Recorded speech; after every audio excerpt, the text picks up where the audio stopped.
Hello, friends. We are going to do a quick, probably won't be that quick patch analysis of 7.27. It is a little delayed. I was a bit hesitant to even make this video because I felt like better players, BSJ, Purge, all of them, they already did a patch analysis as a whole. So we're not going to go over everything, but I am going to go through this with the mindset of a hard support and tell you the trends I see that I expect to come up.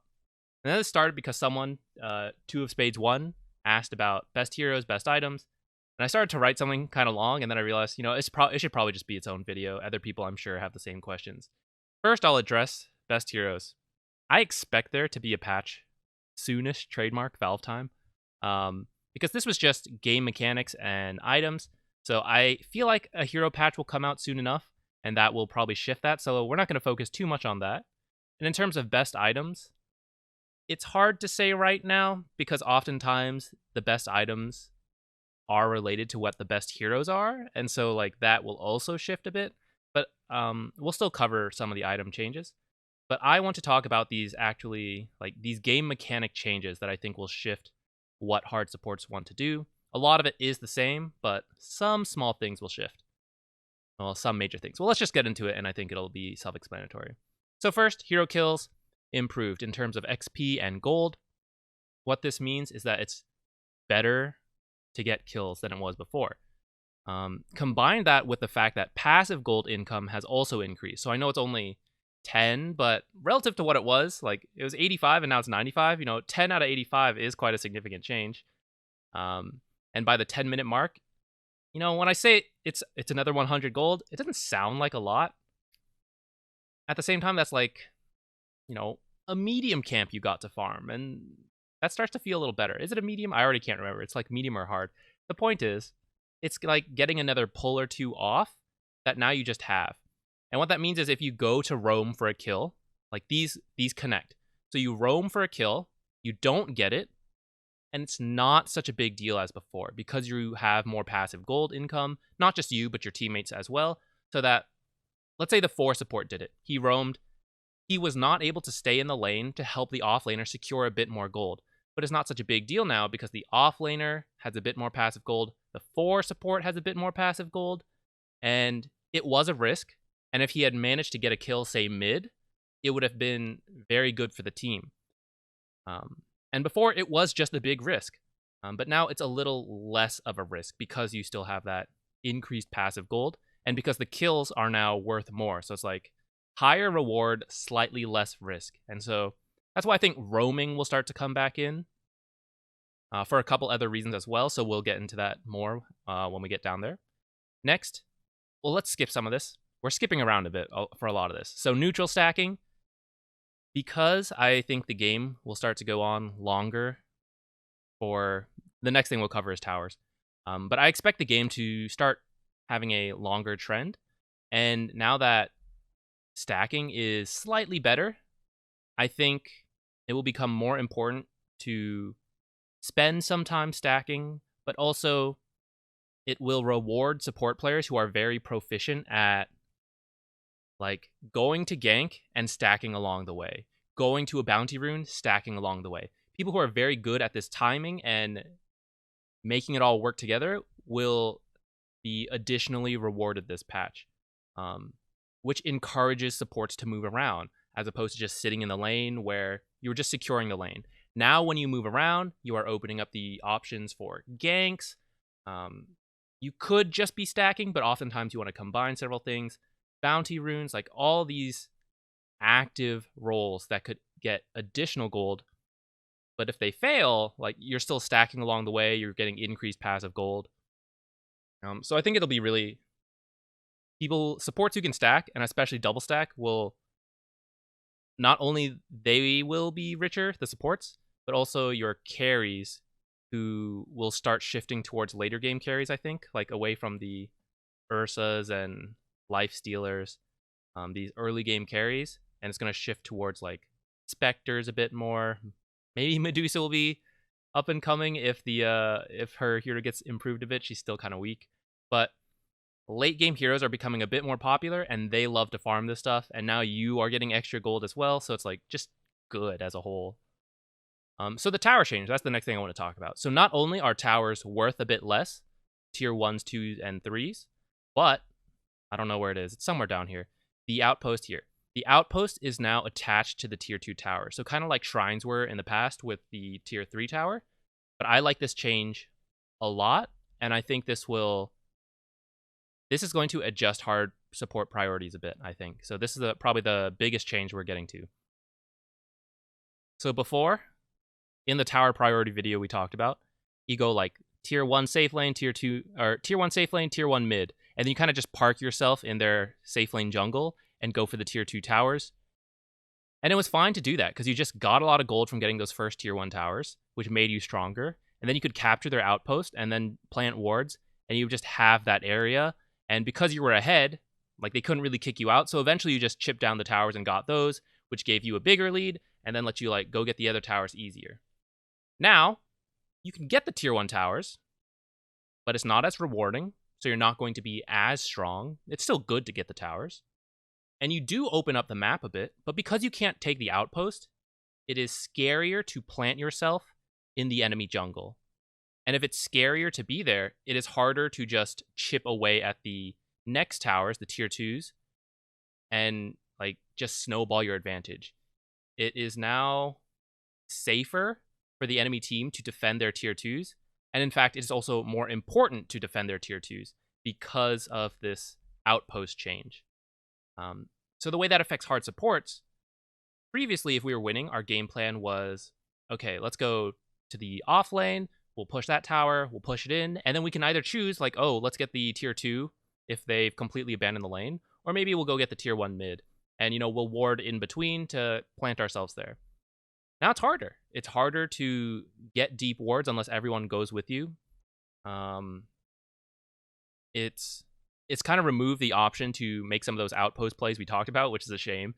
Now it's just like not possible to sneak to their off lane or to sneak to their outpost and just grab it. So that was kind of, some of that stuff is still relevant, but it's just not till later when the tier 2s are down.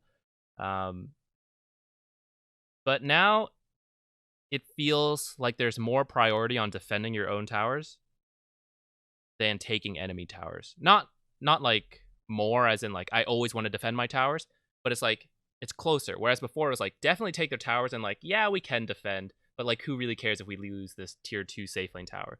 But now it's like closer, where it's like it's not as easy to take their towers, and it's a little more important to defend our towers. And so I think hard supports who have D push, like that was always good, but it's a little better now to extend the game out. But then also with these changes, because the game will now slow down a little bit, I think supports that just scale well into the late game will also benefit. A lot of these games recently were quite fast, especially with the rise of Necronomicon, just like straight shoving down towers so fast. Heroes like Warlock, who shine in the late game, just they were getting run over before they really had a chance to come online. But now I think he has a bit more time, and he has a really cool samurai set to go with it. So I think we'll see him a little more. What else? Oops. What else did we want to talk about? The tier 1 tower change and the tier 2 about the attack speed. I don't know how much that affects a support. I actually found it a little easier to last hit range creeps, but melee creeps were a little confusing. I think it's just harder for everyone though, and I'm not fully sure on like the total, like who will take advantage of this versus not. I'm not sure if hard supports are under this, so let's just ignore it for now. Armor changes, not massive, but the small levels of armor, I'm sure many people have already seen this, but the very early levels of armor are a little bit more important, and the later levels are slightly less important. So I don't think this will be a massive change, but we might see like Blightstone come up a little bit, or we might see early armor items become a little more popular. Supports who naturally have a good amount of armor might benefit. Supports that have very little armor might suffer a bit here. But anyone in that like negative, no one starts at -2, but anyone between like 0 to 2 armor, it's a little scary. If they grab a Blightstone, you are losing a lot of your physical resist. So it might end up being worthwhile to pick up an early Ring of Protection. We'll see. I'm not totally sure if this will make a massive change in the meta, but it's just so you know. If you have some armor reduction, like a Blightstone, like it's a little better. I don't think it's a massive shift. The courier change is also kind of significant for us, where before you could just ferry in a bunch of clarities. You could just buy what you needed. It's like, oh, another ward and sentry are available, and I just use mine. Yes, I will buy 1 ward and 1 sentry. Now that's a little worse. It's not so good to constantly bring yourself a lot of items. At least that's something I was doing, whereas like, I could use clarity right now. I'll buy clarity. Now it's not so good. It feels like now it'll be like bulk purchases where I'll buy 3 clarities at once, or I will wait and then buy 2 wards and 3 sentries at once. How that will shift the mid to late game, I'm not totally sure. I think at that point it doesn't matter as much. But in the early laning stage, I think it matters a bit more, where you could just get more regen very easily, but now it's a lot slower to do so. Which makes it more beneficial to, first off, buy all the regen you need at the start. Like before, with the Sage's Mask, you could like start with 1 Tango after giving 2 away, and like, I'll just buy another Tango and a Clarity. But now it's harder to do so. It takes like 10 or 15 seconds more, all things considered. And for the, like, that also increases the time it takes for the, like, it takes longer to get to you, but then like eventually it has to make it back, its way back. And if you do that again, like, you're slowly adding a lot more time that wasn't there before. So I think supports that can win the laning stage right off the bat, or put the enemies in a position where it's like, oh, I need to buy a salve. It's going to take a long time for the salve to get here. You know, you have this bigger window of opportunity if you are doing well in the laning stage. So lane bullies might find some good value here. People who were not dependent on being able to constantly buy regen if they needed it. You kind of have to commit to just buying a lot at the start if you're not sure how the lane will go. Also, the lane creeps. I like this change. As a hard support player, I like it. I don't know how other people feel about it, but it was really annoying to have to chase the position 4 or position 3 around the jungle, deep in your lanes. It was a huge hassle. Now they can only do it when the creeps get near the tier 1 tower, which makes it a lot easier for you to contest, a lot easier for the carry to join in. And so, again, it just gives more value to winning the lane. So you bully them out, they can't just go pull in weird positions until after the 5-minute mark. But at that point, you've kind of stabilized your lead. Your carry is probably at a point where they can just tank the waves on their own. But before, if they were doing that like level, like minute 1 or 2, your carry was probably not strong enough to just kill the waves. And so that was kind of the issue. And then if you chase them, you would get really underleveled, and you couldn't really pull because your creeps weren't there. So it's like, I don't know what to do. I think this makes the first 5 minutes a lot more stable, and therefore, like, players like me who emphasized having a very strong start and just like getting an early lead and pushing that, I think this benefits that play style, as opposed to people who were like, yeah, we can lose the lane a bit and then we'll just like cut and then like catch up that way. Like, I just don't think that works as well. Pulling is still possible. Like, they can wait till right before your tier 1 to pull it, but it's just riskier. Yeah. I'll pick. I kind of like this as a position 5 player. And even as a position 4 player, I have to admit, like, it's kind of fair, to be honest. You know, like, let's say before you pick Crystal Maiden first, and then the enemy just straight up goes for like Clockwork or Spirit Breaker, and it was just miserable because they saw you were Crystal Maiden, they saw you were someone you could bully, and they just it was miserable. But now, because you're blind picking, maybe they'll pick like Treant Protector 4, and he's strong in the lane, but he can never cancel your ult.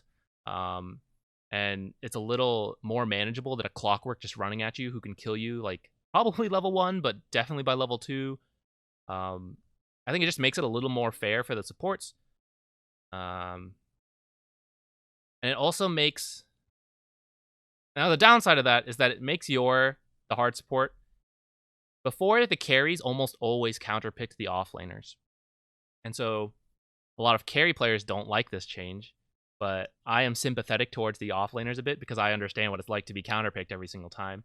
Where before it's like, do I play Centaur? They counterpick me with the 4th pick. It's like, do I pick this like fragile late game based offlaner? They pick a very strong early game carry. Like, it was very difficult to have a winning matchup as the offlaner, and now it's kind of random.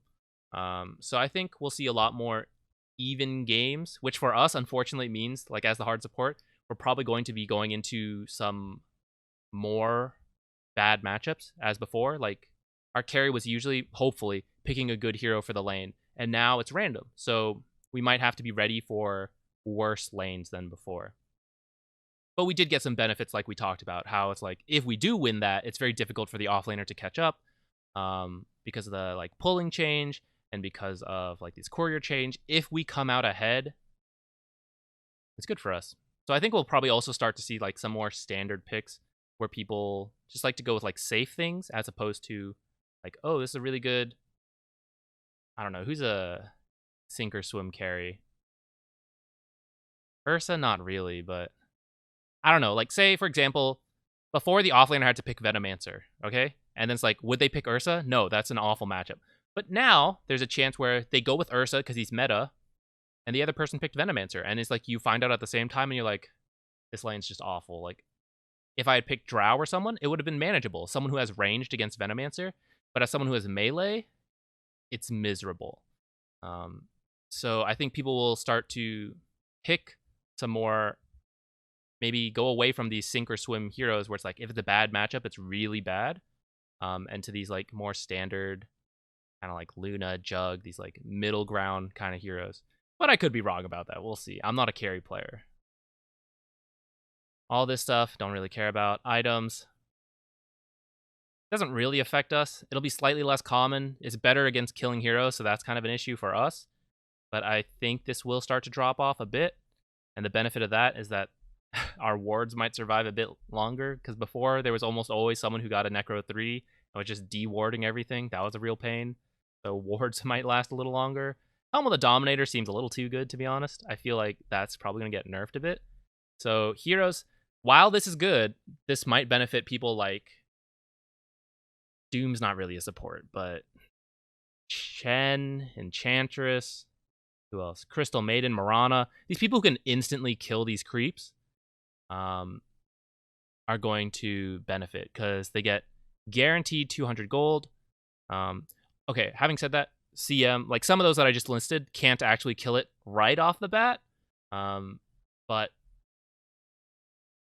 it's still better than like being an ogre trying to hit a 1500 centaur running around, you know? Whereas at least if you have frostbite, like that is something.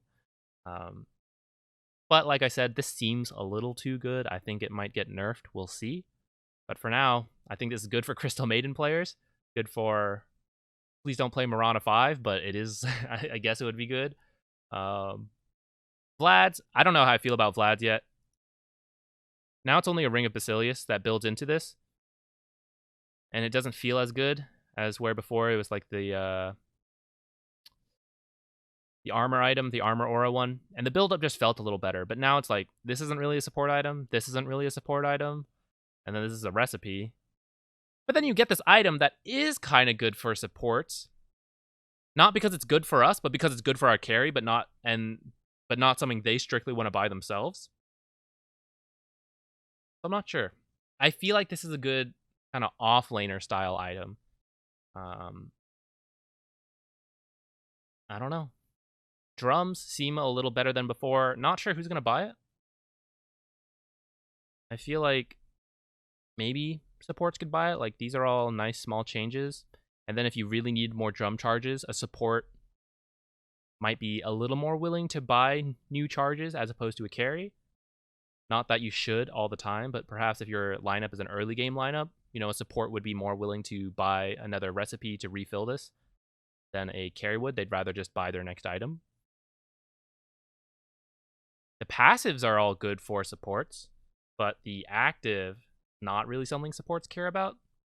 And again, it is for your carries, but that's the issue where it's weird. Like, it seems like late game carries are becoming more popular, and then this is a very early game tempo item, but if you have carries that won't make use of it, then it's kind of a waste. So we'll see. Buckler seems a little better, even though the armor did get reduced. Just because Sage's mask and the Ring of Health technically got a little bit nerfed. Buckler feels a little better than before. Still not. I don't know. We'll see. We'll see if how much that armor change matters. Whether this 2 armor at the start of the game is like that amazing. I don't know. Mech. I think we might see it a little more because Headdress and Buckler are both good, cheap, early items for the lane. And then like eventually you just build it into a mech. That part feels nice. But its total lack of stats and its high mana cost make it a little difficult. Like imagine Ogre. Like Ogre wouldn't mind buying a Headdress and a Buckler, but then he doesn't really need the Buckler though. But then it's like I don't have mana to cast this spell. Or like I don't know who else, like Crystal Maiden maybe. But then it's like she has no stats. She's so fragile, but she's happy to have armor. She's happy to have health regen. She doesn't have the mana pool for this, so it's an interesting change. It feels like the buildup is better, but it still suffers from like who actually has the mana to use it and who can get it soon enough. Guardian Greaves, I think they're still more or less the same as before.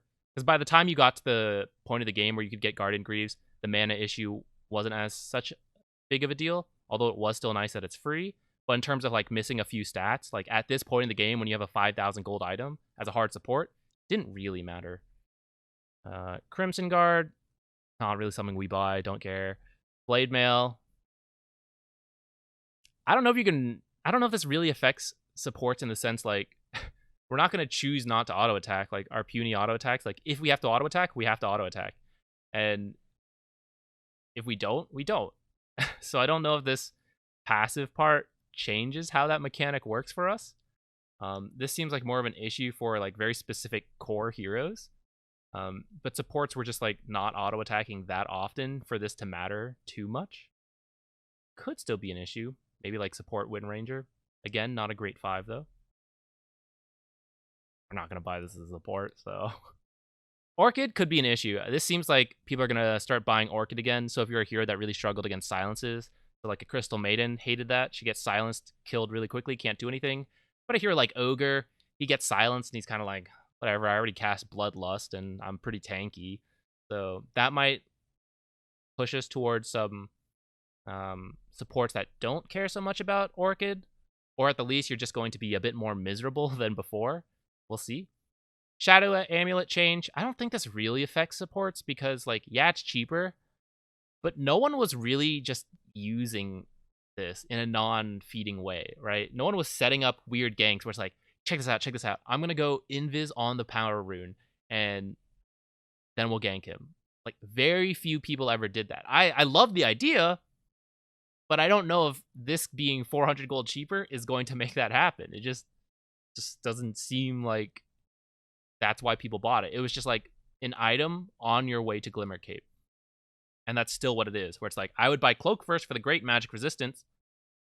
Gloves, I guess? Like, I don't really care about attack speed. I'm a support. And then it's like, okay, now I have the Shadow Amulet, but really it was just for the Glimmer. And if you go the other way, it's like, I've got my Cloak. I love that. Now I have this, and I can go invis in one spot. Like, when am I going to really use this that much? So it doesn't feel like a major change to hard supports. We're not buying Shadow Blade. We're not buying this. This is a shame. Where bracers were really nice to pick up cheaply for hard supports, like Jakiro. Sometimes if they had a lot of magic resist or a lot of magic damage, I would pick up a bracer or two. But now that it's got less strength and it's got no magic resistance, I don't care about the damage, and I don't really care about HP regen because a lot of times you're buying Tranquil Boots, and so it's like this doesn't feel good. None of these feel good as a hard support now. These all feel pushed towards cores more, which is probably fair. But Bracer did feel like a great cheap item if you were having a tough time, and now I'm not sure. I don't think it's worth buying now as a hard support, but I don't know what replaces it. Maybe one of the auras, like the Buckler or Ring of Regen, or the Health, the Headdress. Because those are like kind of cheap items, but they don't really buff you up stat-wise, so I don't know. We'll see how that plays out. Ring of Regen, interestingly enough, so it did drop in terms of health regen by 0.25, but because of the reduction in cost, it technically went up in gold efficiency. So it's like worse as a single slot item for getting health, but it's not such a bad cost. Or like gold efficiency wise, it's actually pretty good. So maybe we'll see some like early Ring of Regen purchases for the laning stage. I'm not sure. Sage's Mask feels a lot worse now. I mentioned this in my last video, but I'll say it again, where if you were planning to buy a really fast Ring of Basilius, this price is the same. It offers the exact same thing it did before, and so that feels fine. But before, you could buy a casual Sage's Mask, and it's like, well, if I don't buy the Ring of Basilius, it's whatever. This is still just a really good 1 mana regen for the cost. But 0.6 is, it's 40% worse. It just feels... it's just worse. There's not much to say about it. Even though it's cheaper, it just doesn't feel nearly as good as before. I'm still trying it out, buying it a little bit. I think it's probably okay. Like I said, if you want to go for the fast Ring of Basilius. But speaking of like needing to get more regen, like before I was buying the Sage's Mask and it's like, oh, I need more regen, I'll just buy more regen. Or buy more consumables. But now that's harder to do. It's scarier to do because the courier is so slow. It's easier to be killed. So it feels like this permanent purchase is not so good at the start. Buckler went up in cost a little bit, but the value of the armor also technically went up a little bit. This might become a bit more popular. We'll see. We kind of already talked about that. Urn's a little more expensive, but not a huge amount. It doesn't really change it. If you need an urn, you need an urn. And like this small amount of gold doesn't change that fact. No one, I guess that's not true. Some people would casually buy urn, so maybe that pushes this like out of that.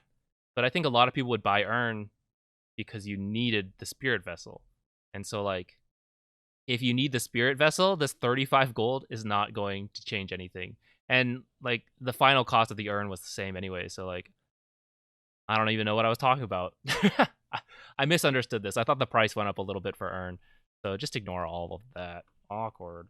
Recipe, whatever. Tranquil boots. Like if you need tranquil boots, you're still gonna get tranquil boots. It doesn't really matter. We don't care about really any of this in terms of our gameplay. It might affect what core heroes are popular, but that's a different topic. We'll see. The spell Lifesteal might become more of an issue for us. Like this becomes more relevant where magic dealing cores, especially with the voodoo mask that now is in the game as well, that we're going to see in a little bit, they might be a little harder to kill than we're used to. So that's all I would say like we're worried about. Like before it's like, oh, if we can catch out Storm, he's quite fragile. Or like, oh, Leshrac, pretty fragile hero if he doesn't like have the items he needs. But now it might be a little tougher. The Bloodstone, the new active being 85 seconds, that scares me a little bit for heroes that like this item, like Storm Spirit, Timbersaw. That might be an issue. Blah, blah, blah. Veil, I don't know if this will be a support item. It's kind of interesting, where like this was a natural support item. This doesn't feel that bad to buy. And the recipe's quite cheap now. So we might see Veil become more of a support thing. If you have a lot of like magic damage cores. And with a lot of the other changes, it does feel like magic damage cores might become more popular. So if that happens, maybe Veil will be a common pickup. Holy Locket, this new active seems like it's finally getting close to being usable. I was already looking at Dazzle, where if Dazzle builds this, before he had a huge issue by being counterpicked by Axe. So he would grave someone, and then Axe would just Culling Blade kill them. But the threshold for Culling Blade is 400. And the heal from Holy Locket, if it's fully charged with the amp, is just over 400. Which means technically, if someone was at like 1 HP and you Holy Locketed them just as Axe was ulting, you'd save them. So that's kind of interesting to me. It has a really long cast range as well. So we'll see. I think it probably needs a few more improvements before it becomes very common. But like, we're getting there. This is like the 6th patch in a row it's been buffed. We're almost there, I think. Soul Ring, not really a support item. But it does give armor now, which is interesting. So that might change the mechanics of how this item was used. I think people who bought this before might struggle a little bit because like this used to also help heal them. That might be to our advantage because a lot of times like offlaners would buy this, so it might be easier to bully them out if they're forced to use Soul Ring. A lot of this doesn't matter to us. Doesn't matter. Meteor Hammer, not a lot of supports bought it. Honestly, the buildup is cheaper, but it feels worse on supports to me. Like before, you could Sage's Mask, Ring of Regen. Cheap items, great to have, sure. And then you could buy the Staff of Wizardry. And then if you decided, actually I need a 4-staff, guess what? Staff of Wizardry combined with Ring of Regen, you're almost at your 4-staff. You could just switch the itemization like that. Treant Protector, you get these two, and then lock one of them, and it's like, I actually want to get an Aghanims instead. Very easy switch. What else? You can build a Yules out of this. Like, you were able to switch itemization if you wanted to. Whereas now, oops. Actually, that'll work. Whereas now, it's like, you buy a Crown. Yeah, Crown is a little open in terms of other items you could build. But Perseverance? Are you going to build a Battle Fury now? No. Lotus, I guess. That's an option, an expensive one. Lincoln, same deal. Refresher, that's a long way off. It's a little weird now as a build-up, even though it's cheaper. So I don't know. It might be okay, might not be. I think it's going to become a more common core item. At least people will try it out, and then we'll see. Spirit Vessel, it still sucks as a heal, guys. Before, it healed you... Let me see, I have the math for this. Before, it healed you 240 if you used it on an ally. Now it heals them 320. I really hate using Spirit Vessel as a heal, even though this looks like better. If you really have to, you have to. But, like, imagine a core that is at 2,000 health, and they're at, like, 300 HP after a fight. You heal them, and they're now at 500 health, and it's like, you're still not going to fight. Like, you're still too low to do anything. Like, how many charges do you want me to use on you? Whereas if you use it on the enemy, first off, it does 35 damage per second, which is essentially the same as healing an ally. Like, it's a very similar amount. But it also reduces their current health by 4% HP. So if they were 2,000 health and they were full health when you used it, that does 640 damage. That healing does not. And it reduces their like lifesteal, healing, all of that. So to me, it's just way better to use the charges offensively. But the loss of the passive does, like, it hurts, but like still, if you need a Spirit Vessel, you need a Spirit Vessel. I don't think that changes about this item, even with this. Like, that's how it was before. That's how it is now again. It is cool that Shiva's Guard now has it, I think. It provides more options to have heal reduction, but we're not... I don't see a meta where supports are buying Shiva's Guard, so it doesn't matter to us. Dagon, we're not going to buy this. It is an interesting change. I'm not sure who's going to buy it now, but it's not us. Please, don't let it be us. Heart of Tarask, I think, is actually now more countered by Spirit Vessel than before, where if someone had a heart before, you could earn them even, and it canceled their healing until like it faded, and then they were out of combat. Whereas now, while they're in combat, Heart of Tarask is better because it's just providing constant regen, which also makes Spirit Vessel better against this because it now reduces that passive regen. So if Heart becomes a little... Like, I personally think Heart is a better fighting item now than before. And so if it becomes a bit more popular, that also increases the popularity, or the necessity anyways, of Spirit Vessel. And although it's not common to buy Spirit Vessel as a hard support, like, sometimes you need to. So if eventually we reach a point where it's like, oh, this guy's going to definitely build a Heart, that might lead you to think about building a Spirit Vessel. Scotty, we're not going to buy. Quelling Blade won't affect us that much. We're not going to buy it. But ranged cores may start to buy this item. And in which case, I had a thing before where it's like, if I have a ranged core, I have to buy at least 4 tangos, or 2 sets of tangos, so I have 4, because I have to cut the trees I need. Whereas now, if, say, Drow is willing to buy a Quelling Blade at the start, maybe she can cut some of my trees for me, and maybe I'm willing to, like, cut one of those sets, so, like, only have 1 tango to start. But then because of that courier change, it's like, actually, I think I'll still start with 4, so... all of this, not a huge deal to support. Still not a support item, I don't think. I think it's just too expensive, 2,300. It is a little better. I'm not sure how it'll... I don't know if it'll make a big impact on the meta, though. All this stuff. Infused Raindrops, technically a little worse, but compared to Sage's Mask, also technically a little better. And with the rise of magic damage cores, like this might find more value as a hard support. Like if Zeus becomes more popular, or like it's not so good against Leshrac because Leshrac just like shreds raindrops pretty quickly. Whereas Zeus, like he can in lane he'll break them, but against like before you weren't always against him in lane and just like randomly he would ult and it would do a bunch of your health. Now having this raindrops, like you'll have like 6 Zeus ults where you're like okay, you know. Storm Spirit, that kind of hero where it's like, yeah, we like this mana regen and it is a bit more value in terms of the damage block because magic damage cores are a bit more popular. We were not getting any of these. This recipe changed, not a big deal. Smoke is cheaper, that's nice. Still the same deal, buy smokes when you need them. Sentry Ward, this restock time isn't a huge change. It's a little nicer that we'll have them more often when we need them, but I don't think it changes anything crazily. Tomb of Knowledge, Home of Knowledge. Just cheaper, which is nice. Unrelated. The mango change might make it so like before you would just always plant this. Well, originally you would plant it on the field, and then it became like just plant it in base because like we're just losing all the mangoes before. But now with this this default change to pickup range, it becomes a little more valuable to like stick it in this weird crevice, and you would get vision that is unlikely to be spotted, and you can still pick up the mangoes now. So I think we might see Mango Tree put around the map a little more, and that does affect hard supports because we're the ones that might place this item. All of this doesn't really affect us. Philosopher's Stone a little nicer. All of these things don't really like massively shift the meta, and that's it. We're done. So in terms of like who's going to be good, summarizing the trends,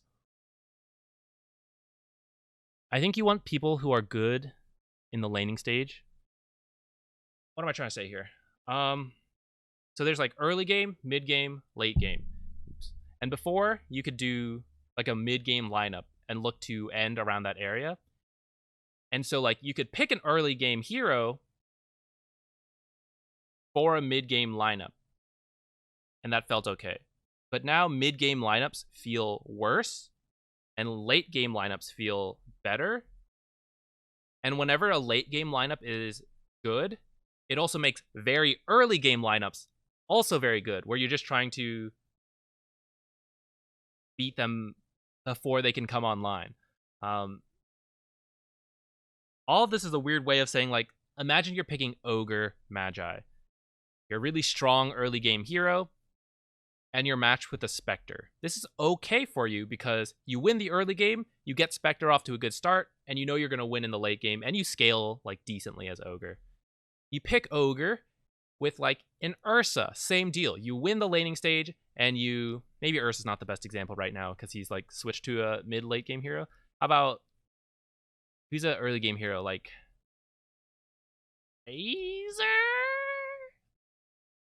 Razor maybe? Huskar? Lycan? Those kind of heroes? Lycan also not... I would say Lycan's an early game hero. Anyways, you pick it with an early game hero, and it works because like, okay, we win the laning stage, we're strong, we go to push, all good. But then imagine you have this mid-game lineup.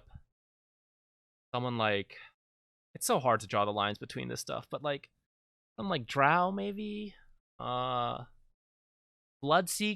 These heroes that were really good in the mid game, not the early game. They still wanted to win the early game so that they could have a strong mid game. But now it feels like the mid game, like having your power emphasis in the mid game, is not so good. Which is more about the core heroes than the support heroes, like who you pick. So maybe that's not the best. But I guess what I'm saying is like picking a hero and playing in a way that prioritizes the mid game is going to be harder now and not as reliable, which was kind of the meta before. And now it feels like I either want to crush the early game and plan to win there, or I am just surviving to the late game, which can include crushing the early game because it's like, well, if we're winning from the start, we're just going to be winning the whole time. And we know we'll win late, so it's fine. But that it's now also okay to be like an ancient apparition a bit more and be like, I'm not so good at laning, but you know what? It's okay. Late game, I'm going to be great. And like a warlock, same deal, where you're just kind of like surviving, and then late game, you're better. So I would focus on that more than like any of the like, oh, you should only play this hero for MMR. I just don't think that stuff like matters at most levels. Like I was playing Treant when he was like awful, and I was good with him, and because of that, I was winning a lot of the games I was in. So I have never cared about best heroes and all that stuff. It does make your life a little easier, but at the same time, if you don't know, like it's more important to match the trend. So like, let's say Tusk ends up to be the best support hero, and you have to play him aggressively. So you can pick Tusk, but if you don't know to play aggressively, then it's awful. But if you know how to play Snapfire, who's not the best, but you like just play her efficiently, then that's better.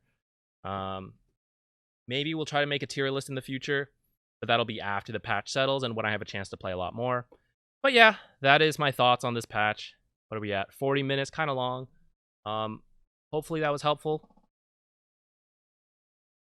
I feel like we'll have to be a little more aware of rotations. This is something I've been bad of, where I have prioritized laning so much where I'm kind of bad about rotating mid when they need help or keeping an eye on them. And I think that's going to become more important again. Like I think fours, like if I play 4, that's what I'm going to be looking at. So like I think that's what other people will also be looking to do.